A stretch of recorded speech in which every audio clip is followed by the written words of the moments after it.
So virtual wholesaling is not anything new when it comes to the real estate investing industry. A lot of people have done it for years, even before the internet day and age. They were doing it back in the 2000s and that sort of thing. Just, the execution was slightly different. I've personally been a part of over 300 deals that were bought and sold virtually when I was marketing director for a wholesaling company out here in the Midwest.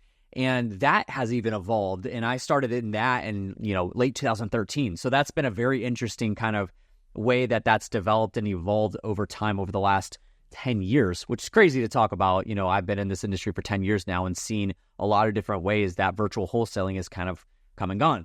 So here's the thing. When it comes to virtual wholesaling, there's a lot of things that are kind of hidden details that people don't talk to you about.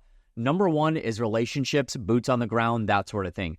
Our guest today, Danny Gonzalez, lives in Miami, Florida, but virtually wholesales in Birmingham. Now, something interesting about Danny is that he actually has had a property management company for quite a while and went from property management straight to wholesaling. Now, normally, and I even open the show up with this, normally people that are getting into the real estate investing space start with wholesaling because it's super low risk, it's easy to get into, and then maybe they go to fix and flip because that's the natural next progression. And then maybe they do rentals in a property management company at that point.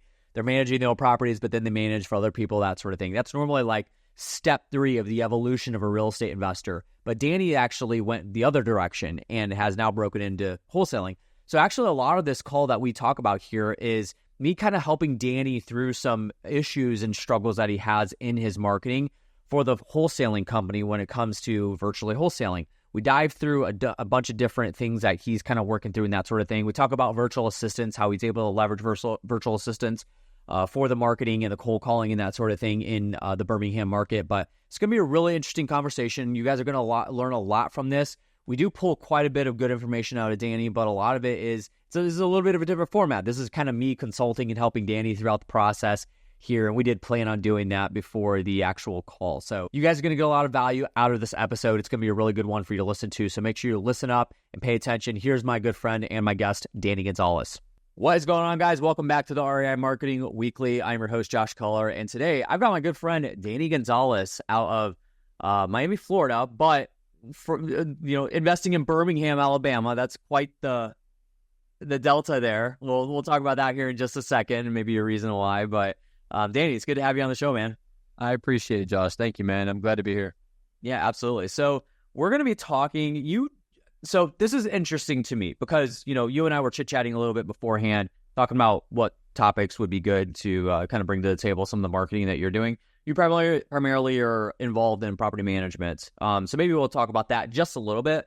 But one of the things I'm really highly interested in is you just recently opened a wholesaling division, which is like that normally is the first place that real estate investors go to. Then they may open fix and flip. Then they may open property management. Yeah. And so the evolution is kind of interesting. But how is the wholesaling from you're doing it virtually in the Birmingham, Alabama market? How has that been, and kind of like your frame of mind when it comes to opening your marketing channels? You primarily do cold calling, so maybe talk about that. Yeah. So, honestly, it's been more challenging than I thought it would be. So I lived in Birmingham for about 5 years, so I know the market extremely well. But running virtual wholesaling has been challenging in the sense that I've had to rely on more and more people to go and do the inspections and meet with the sellers, and just it's a different dynamic than I didn't really account for. So it is something to be mindful of if you are doing virtual. Like, be sure that you have trusted, good people that you could depend on boots on the ground, because that is something to. Luckily, I do have the PM side, and like you said, that's my main bread and butter. But the other side is the wholesaling, which I'm wanting to expand to essentially feed that PM side as well. The PM side are most of the properties you guys manage in Birmingham, or do you have them in other markets? Yeah, no, only in Birmingham, exclusively. Mm-hmm. Got it. Are those your guys' properties, are you managing for other investors? Yeah, so I personally own 28 doors, and so those are embedded into the portfolio, but the portfolio is about 315. So it's all third party, mostly third party. Yeah, that's awesome. So has the ability to run a property management company with that many doors kind of given you a really good leg up going into the wholesaling world, or is it a completely different ballgame? No, 100%. So kind of a little bit of my background. I started off as an agent about 10 years ago. And so that already got me into the industry. And then I learned how to wholesale. Actually was an investor client of mine. He's like, hey, I'm looking to kind of expand my acquisitions team. And so he actually taught me all of the ropes of wholesaling. And this was probably about maybe 6 or 7 years ago. Him and I don't work together anymore, but I took that knowledge, kind of held on to it. I started investing in properties, and then I bought a portfolio of 42 single family houses.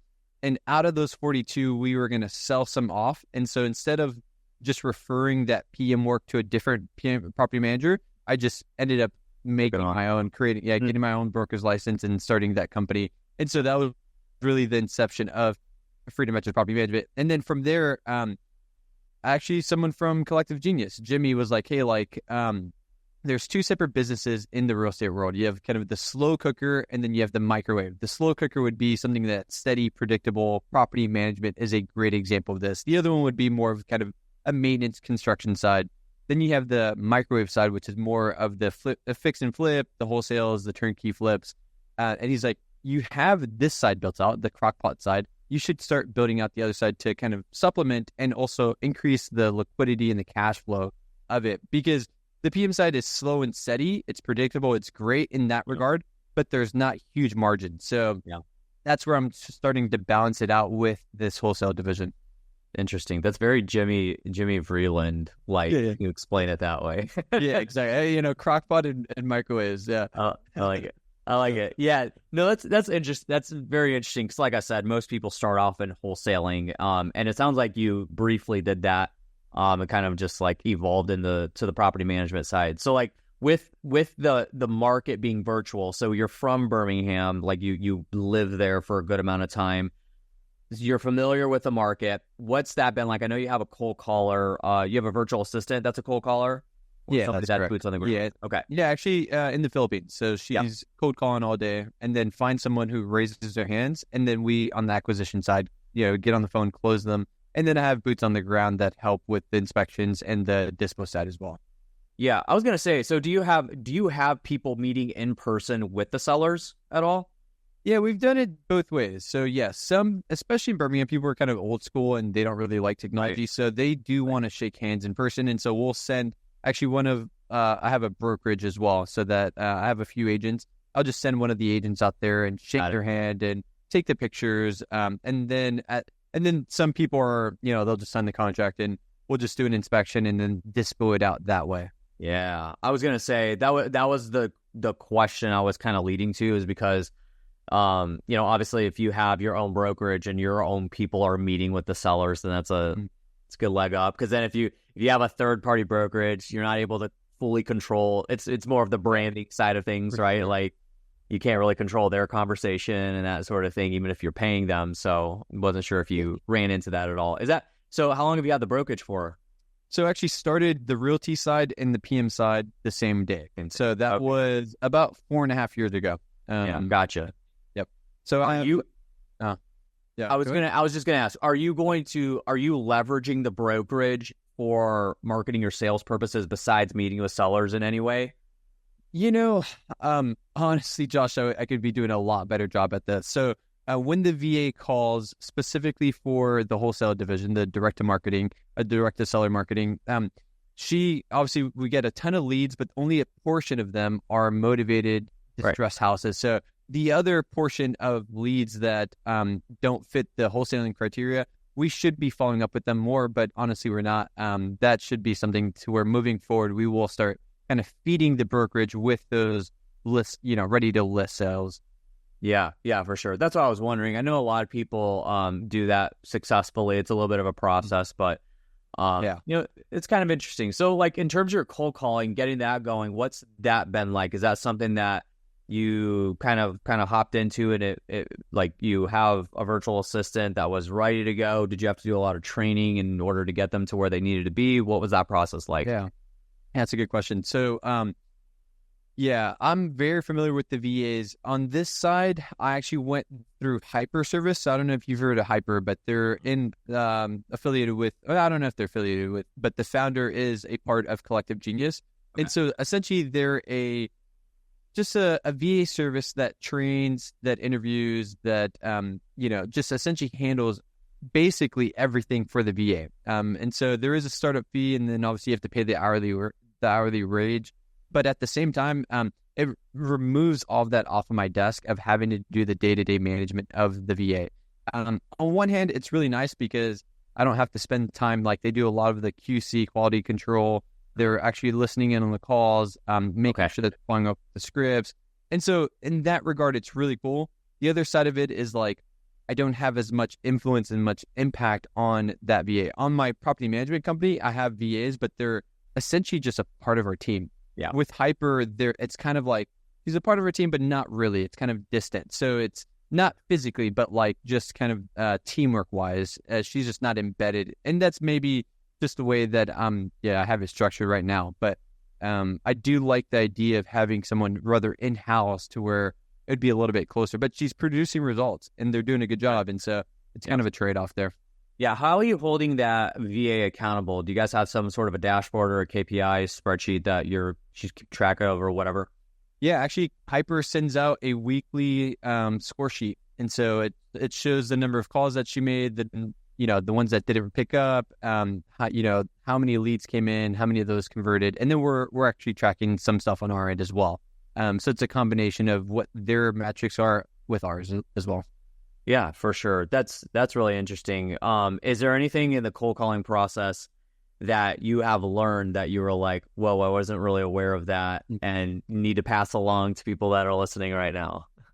I would say the ability to qualify the lead is imperative. So if you're just wanting everyone as a lead, then I would say make it as wide and as, non-filter as possible.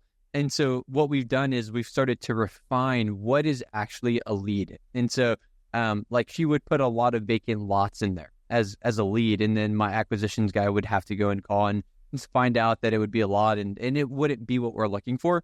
Sure. And so I wish I would have, and again, it's a learning curve and every day we get a little bit better, but the ability to get very narrow and specific on what is a lead and the properties that you're looking for, and then just focus on those because you don't want to waste your time looking for other things, the VA or us on our end on the acquisition side. Yeah, that's helpful. And then from that point on, do you have a leads manager or is it just going straight from the cold caller to your acquisitions person? Yeah, that's right. Yeah. So because it's a smaller company, we're just going straight to the acquisition. Yeah. Yep. Yeah, that makes sense. No, I agree with that. I think that there's a time and place for that. Obviously, if there's you see it a lot in the collective genius, there's like massive wholesaling companies where they have to have, the cold callers, but then it goes to a lead manager. The lead manager does all the follow-up and everything. And then it goes to the acquisitions person for closing, at that point. So I'm curious to hear your thoughts about this, Josh. I was looking into AI for the lead manager position. Have you looked into any of that?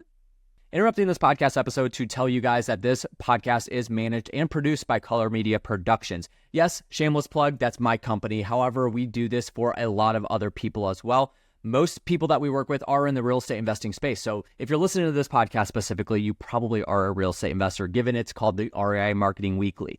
If you're somebody that either wants to start a podcast or you have one going and it's becoming a little bit of a hassle, you're looking to transition to somebody that works a little bit better with a fluid motion in terms of you get the recordings done and then they do everything else. Well, that's what we do. We do fully managed podcasts from start to finish, video, audio, show noting, the graphics, publishing, everything that goes into it. It's a full service business that we run here in a service for you as a real estate investor if you are running a podcast. Additionally, we also do social media and YouTube management as well. So all of that being on the organic side, if you are interested in learning more about working with us and just recording content with guidance and strategy set by myself personally, and then not doing anything else after that, where we're taking care of everything from start to finish, then make sure you go check us out at colormedia.com, CULLER media.com. Hit us up there and we can learn more about working together, hop on a phone call and see what we could do for you. Now back to the episode. So here's the thing. I think that there's a time and place for AI. We use it a lot within our services as doing content marketing with, a lot of the copywriting portion of, how podcast show notes come out, descriptions, titles. It's really useful for that kind of stuff. I think if you use it in a sense of just touching base type follow-up, that would be really useful. But again, you even mentioned yourself, like the market I am in is a suburban market. We're right outside of Chicago. So like people are used to and familiar with, follow-up and that sort of thing. Whereas a Birmingham market, something that's a little bit more like they need, you even said it specifically, they need that human touch. They like to, be belly to belly and shake hands. You're definitely going to want to have more of that human element inside of the process, especially during once they become a actual lead, like you mentioned, a qualified lead. At that point, that's where I'm like, we need to have as many humans touching this lead as possible. Yeah, that's what I'd be going after. Yeah, so. Yeah, I agree. I don't think that you could replace that. As good as AI is, it's like, it's just not there. It's just not that human connection. The thing is, too, man, to understand that there was another guy in the CG Premier group that I'm friends with. He's actually a client of mine, and so this is a great example because of the line of thought that we're going through. He started running TV ads. He's in Pittsburgh, so he started running TV ads to generate motivated seller leads.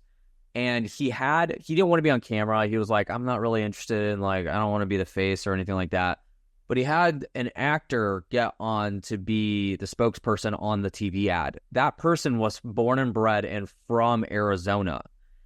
And then they started running the TV ads. It's like, man, it's not like we're not even getting leads. We're not getting people calling or anything. And everybody that's doing TV ads is highly successful in it. Like, they're doing well. I just can't seem to find the groove. And so he showed me the ad. I'm like, dude, and this was before I found this out. I watched it and I was like, this person's not from Pittsburgh, are they? And I'm not even from Pittsburgh. I'm from I was gonna say what Pittsburgh. Yeah, how did you know? What gave it off? It was just the way they carried themselves. I'm like, really? This is somebody that's from the West Coast. I literally I told him, I was like, did you hire somebody to be, or is this somebody from your team that like they lived on the West Coast and they moved here to work with you or something like that? He's like, no, I hired an actor.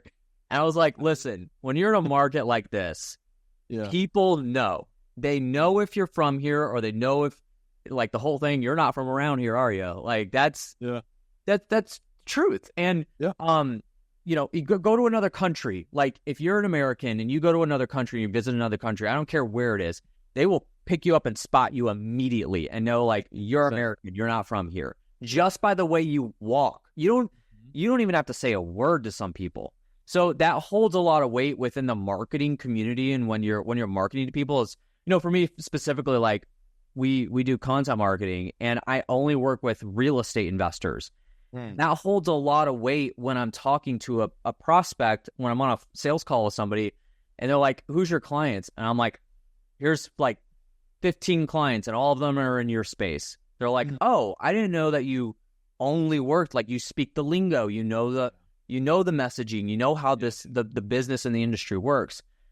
That's where this all comes. It's all about relevance. And in marketing, like, relevance is one of the top things that you have to really focus on when you're marketing. So that's I think that speaks, because I've been wrestling with this on my own content side, is getting very clear on who I'm making the content for, because you're right, you cannot be relevant to everyone. It's somewhat, because you said, hey, because I actually just went to Spain a few weeks ago, and I was like, I'm trying to be relevant to a Spaniard, to someone in Spain, and then also relevant to someone here. It's nearly impossible, unless it's very broad, like food, or even then there's still nuances. But I think getting crystal clear on that side then opens up the door to the other side too. Yeah, of course. You could just tell, especially from down south. Like, Birmingham's a very... Exactly. You're on the Bible Belt. Like, it's a very southern, like, community and market to be in. And I personally have friends that are in the Birmingham market that I know that, like, they do deals, and they do super well because they were born there, they live there their whole lives. And it's to me, like, it's not a marketing term, but you have more street cred. It's like you have that essence. You speak the lingo.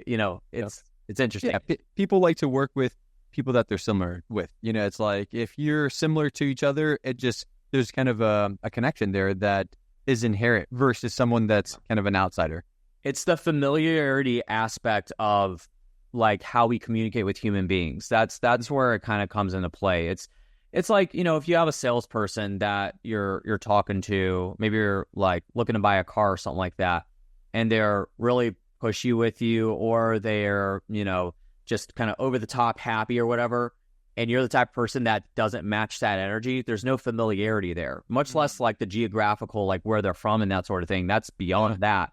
But if like for me, if I'm buying a car, I want to call on a salesperson when I'm ready to call on the salesperson, and I don't want them to be pushy with me. That's how most people are, right? Yeah, I'm just but it's the familiarity. As soon as you start approaching me and your level is above my level of energy, I'm disengaged. I'm walking off the lot. And that's like people from Alabama, they go at a certain pace, they speak a certain lingo, and that creates, think about it. It's like, would somebody selling a house in Birmingham rather go with a big box, like nationwide house buyer versus a local cash buyer real estate investor? Like, I guarantee you, a very large majority of the time, it's going to be that local person. Yeah. So I couldn't care less about professionalism. No, for sure. They want local. Yeah, local and personal. Actually, I spent an hour on the phone with a client today. This guy's probably 75 years old, and so I called him a few days ago, just a cold call. Actually, my VA found him he had raised his hand. I then called him a few times, didn't pick up, and got a hold of him a few days ago, and literally spoke to him for an hour and a half. He had a stroke, and so he talks very slowly, but I ended up getting to know this guy, and apparently his great grandfather had started a really big publicly traded company, and so he has from a lot of wealth, but just the stories that he has is just really cool. And so I think too many people, because he's like, yeah, people call me about this property all the time, but how many people are spending an hour with him on the phone and getting to know him and hearing his stories? And so I think there's probably value in remembering that they're people on the other side, not just a property or not just a closing or just money. It's like, oh, this guy's had a really cool story. And then today I called him and spent another hour on the phone. It's I could see, I think that's probably a big part of my success over the years is just building a relationship and what comes with spending time with people is the trust factor. And so as your trust grows, people are going to be more willing to work with you, which then increases the conversion. And then at the end of the day, you make more money, but really that shouldn't be the goal. It should be, hey, this person has a need. This person doesn't know me and I don't know them. Is it going to be a good fit? So, it was just interesting, even though I wasn't born in Birmingham, I was actually born in Miami. But him and I found other things to connect on, my parents are Cuban. He actually went to Cuba multiple times. He was telling me his dad almost bought a hotel in Cuba. Apparently they know Fidel Castro, and they're I don't know, just crazy crap. And then we ended up talking about surfing and the cars. And so I think that, where you're from is just one aspect of it. But if you could find other areas to connect in, man, it just helps the whole sales process go so much smoother. Yeah, of course. And it just shows that you care about their specific situation. Because, and again, it really does kind of balance off the fact of you having not emotional intelligence, but the intelligence of the conversation and feeling it out. Because a great example is from where I live, the market that I'm in, if you spend more than 2 to 5 minutes on a phone call, you're a crazy person. It's whenever we were doing cold calling, we're talking to leads or whatever, it was quick. It was get all the information, get off the phone. But down in Birmingham, that area, people want conversations. They love being able to connect and talk to people on a deeper level and that sort of thing. So a lot of it's feeling it out and understanding the conversation. Kudos to you for rolling that out with them and spending that time with them. Because at the end of the day, you'll hear this a lot, especially being in Collective Genius, but you hear endless stories of people saying motivated sellers don't always go with the highest and best offer from wholesalers. It's not. Oftentimes, it's one of the last decision makers that they kind of piece together. Normally, the first one is who is going to connect with me the best. Yeah. That's normally the very first and they don't think about that consciously. It's in their subconscious, but When you get that feeling, like I have a good conversation with this person. That's typically the person that they're going to sell the house to, or at least try to work things out with. Yeah, exactly. Because they want to work. They want to make it work. They want to, it just makes everything so much easier. And then the other side of it is like, I went through the Darren Hardy, I forget what it's called, but essentially it teaches you how to insane productivity. And it talked about like, what is the hourly rate? So if you want to make, say, $1 million, your hourly rate should be about $500 an hour. Dude, I was looking at the calculations. I've spent 2 hours with this guy. I actually sent him an offer. I think he's going to sign. I sent it at $275. ARV is about $400. Say just hypothetically, I make $15,000 on this assignment fee on this wholesale deal, and I've spent, say, a total of maybe 5 hours. Like, what is that hourly rate? Yeah. And so I don't mind spending an hour on the phone with the guy because I know that it's a very highly productive time or use of my time. Because, like, again, $15,000 divided by 5, that's a lot, that's the other side of it is like, I don't want to just say try to rush people off the phone. But if they're a motivated seller and I feel like there's legs to it, man, like I think there's, it's worth actually deeply connecting with people. Absolutely. That's a great tip. I love that. That's really good, man. Well, we ran pretty close to time here, so we're damn already. That's a quick one. That's already been like 20 minutes. So man, this has been a really great interview. I would love to have you back again soon. I would love to hear how that deal turned out. Even if it didn't close, like I guarantee you you still built a really good relationship with somebody. They're still going to talk about you.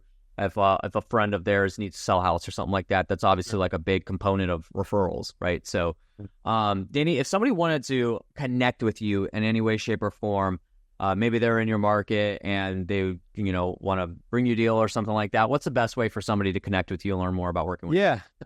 You can reach me at Instagram. It's at DannyG.realestate, or you could shoot me an email. It's Danny@freedomventurespm.com. So either one of those would be fun. Awesome. And we'll have all of that linked down in the description below in the show notes for you guys, so you can make sure you connect with Danny as well. Man, I appreciate your time. Thank you so much. I appreciate a lot of value, a lot of good nuggets, and look forward to having you back again soon. Thanks, man. Take care. All right, guys, that's going to do it for today's episode. Thank you so much for joining us and listening in today. If you haven't already, make sure you have subscribed to the show. If you're on Apple Podcasts or Spotify, do me a huge favor. Pause this right now and go over to the homepage. Leave us a review. Let us know your honest feedback about these episodes. We would love to hear what you have to say about it because you are a listener and we're doing this for you specifically. Thank you so much for joining in and listening today, and we will catch you on the next one. See ya.